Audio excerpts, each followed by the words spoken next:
I'm Tara.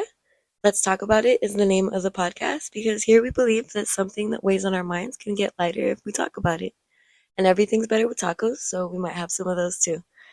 We'll discuss experiences, lessons we've learned that have helped us evolve, and all things pertaining to how we cope and improve our mindset to live happier lives.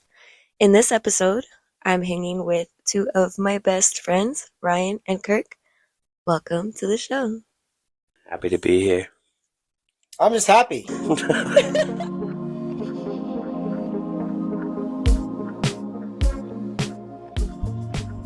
Yes. Creativity is guided often to me is by the people that I'm surrounded by.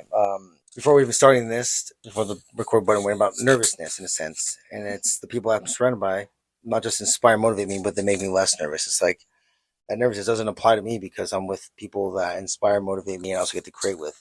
And the thing I hate the most now is that I just complimented people that I love the most that actually do really inspire me. And it takes an orchestra. It doesn't take like a solo artist. Nobody wants to hear someone like noodling around like a goober, like check this out, Wonderwall. And really, it's like no, like it takes like a whole band or like an orchestra. Like you have to hear every harmony, even in life, truly. Yeah. And I really believe that it's like every time like meeting you, Tara, bringing me back to Shivers. Besides the other stories of life, whatever, but it's almost like in the composition. It's like when the cue comes in. It's like in the composition is it says it's like each of our lives, and it's like and as we come in, like that's like the creators that I'm surrounded by are those instruments rather than a violin or like guitar. we're all the pieces of the orchestra. Yeah, and it sounds better together than it does apart. I mean, usually I don't know. So like we create and we cope. Both of those things, we do those things all together, and that's what makes it like special. I feel like we can cope on our own. Like I can sit at home and play my ukulele, and feel a little better. But when I'm in the studio with you guys, working on a song, it's just I cope better. Like we laugh. What about you, Kirk? How does creativity help you cope? Do you think we're like all at orchestra? 100%. When it comes to creativity for me, like the most important part is honesty. And through my creativity is like the most honest part of my life. I don't really know how to like handle or articulate feelings or pain or the past. So I trust the process and my creativity, and it almost always comes out better than I could describe it to anyone personally. And then like collabing with both of you, like Tara especially, like never being able to describe like a certain feeling or a struggle, but it being justified through creativity. Like I knew I was coping because you were able to match the vibe equally, like, and I knew that you were able to do that because the honesty that like we were displaying, the vulnerability, right? Yeah. And I don't think you can't cope with anything without exposing it, ripping it wide open, and being vulnerable, right? Yeah. And so for me, creativity is like the scariest route to the darkest places, but without going to the darkest places, you'll never see the brightest places. Yeah, I feel that. Yeah. Yeah, I feel what you said too about like how like you may not I don't know how you said it, but like how it can come out in a song. Like I can write those lyrics, but I may not always open up about it like just us talking. But like if we're feeling some type of way, like down or angry or whatever, and then we come in the studio and like work on a song, you show me a track, I'm like I get out my pen and I'm like, oh wow, like I really did have that in me. I couldn't talk to you about it, but once we made the song, then it like came out more organically. Yeah. Made more sense. Crazy. And we were even talking like recently. I ever need someone to talk to, whatever, like boys here. But I was telling you, like, we've never pried. We never pry, right? Like if if you want to talk, obviously you can, but like I feel like we communicate better than a lot of friends do, just because of the honesty and the vulnerability of our creativity, Mm-hmm. right? And like, Like with the track we made, the sad piano. mhm. Like Ryan, I'd never heard him sing. Like he is been in bands and he DJs and stuff, but like metal. He's a gnarly dude. But I mean, this song he was singing like a bird. It was so vulnerable. It's like, It oh was my gosh, it was a beautiful thing. this gnarly man is like Okay. Chinese shit, like out cuting the whole world. Some of my friends are sitting here trying to uncomfortably compliment me while I'm trying to talk about the most exposing and becoming more comfortable in my emotional skin because of our collaborations. That's how I create to cope. To my friends, if I start to tear up, I will absolutely lose my stuff. Do it. Yeah, and this assignment's never going to get submitted. But we've never all cried before together. No, well, that's why I never drink water Inside. because I don't. Then it doesn't enter my tear ducts. That's right. Yeah, that's like the sad truth. But when they say gnarly, right? Easiest way to kind of say this, like a lot of the other projects I did before meeting these exceptional humans, period, to even bring this out of me, something I'm hiding, and I'm so grateful that I'm wearing my soap screens. Jesus, I'm not crying. Because you're smoke He's screen. crying my under his smoke sunglasses. screens, Yeah, you know, and hiding behind them because it is like, but I'm like truly through like talking about like we create to cope at times, but through the creation, not only to cope through the music, but like now it's like I find myself more vulnerable at times than ever.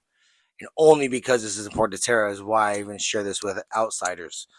That being said, when they say gnarly, I hide behind the machismo like, oh, I am emotional, but how best can I do it? Musicianship aside, who gives a flying about it? So I just like I growl, I grunt, you know, I scream, I yell, I like gasp and thrust myself into the bowels of even you say metal, but like whether it's even like grunge music, but like in the bowels of emotion in a sense of where it's just like, oh, this was my comfort zone.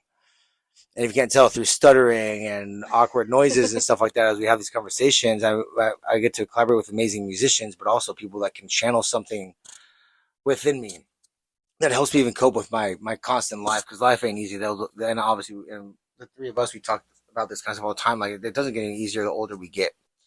You know, not only is our own mortality like wasting away, but also, you know, like in so many ways as we see it crumbling around us, finding the beauty in that to cope through tragedy.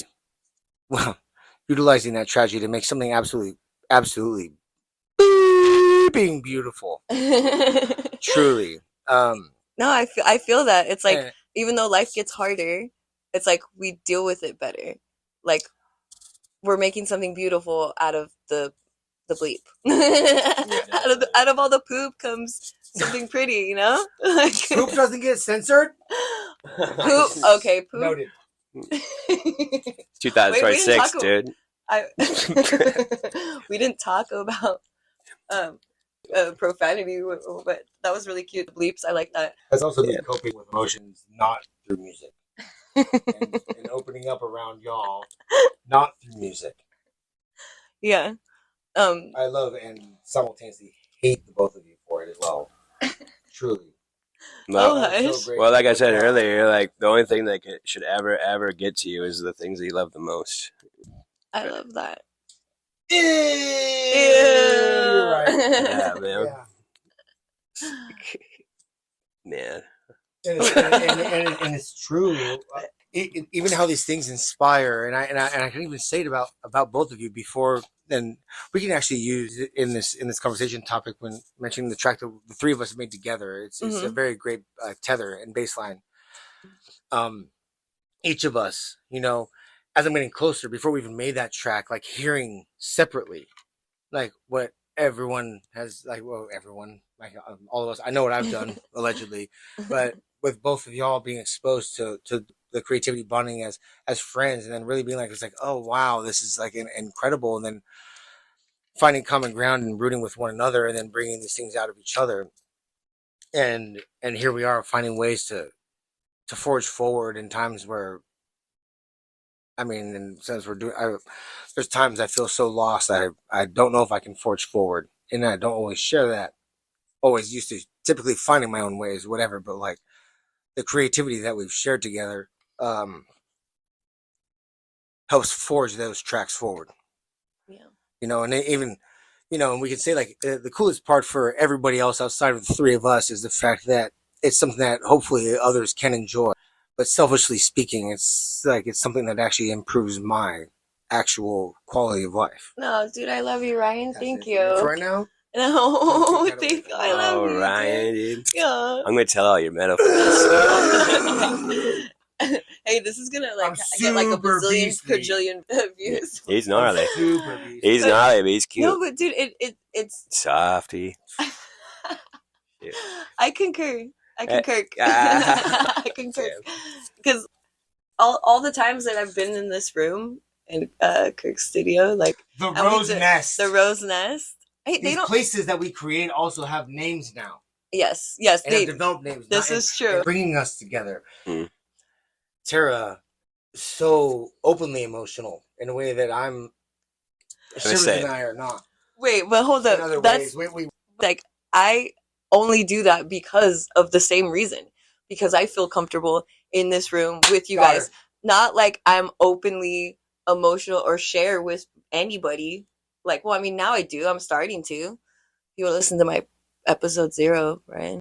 yeah, totally. Okay. That was supposed to be homework before the episode, before this one. But yeah, like I find myself opening up more and more because of situations like this, where we all work together and we all talk about. No, Tara, like being proud isn't the right word. I guess first come to mind though, but like. I hold that as I put like a token on my, or like a little ribbon on my chest. Like I'm happy that like that's how we got to know each other, you know. And like I feel like there again, like you're coping through your creativity, but like whatever creativity got you to a place, like to, you know, speak about it, speak about the demons, talk about it. Yeah, talk about it, right? You know, but I'm proud of like. You know, my creativity is like the only way I can cope, honestly. But it's not like, but once it's justified, or like you see, like someone you love, their creativity is almost more effective in the coping process. Mm-hmm. Does that make sense? And mutually, yeah. Like, well, like I think I get it. Like, I mean, when you would show me a track. I've been sent tracks, like, it's always when I'm in a studio with my friends that I get motivated. Mm-hmm. Or I start to feel comfortable to share things or to create. It just comes out of me that way. Wait, we're supposed to talk about tacos. They're so good. Oh, man. Is this a quesadilla? Wait, hold on. Wait. What makes a quesadilla not a taco? I thought it was because there's no meat in quesadillas. Okay. So quesadillas are cheesy and tacos are meaty.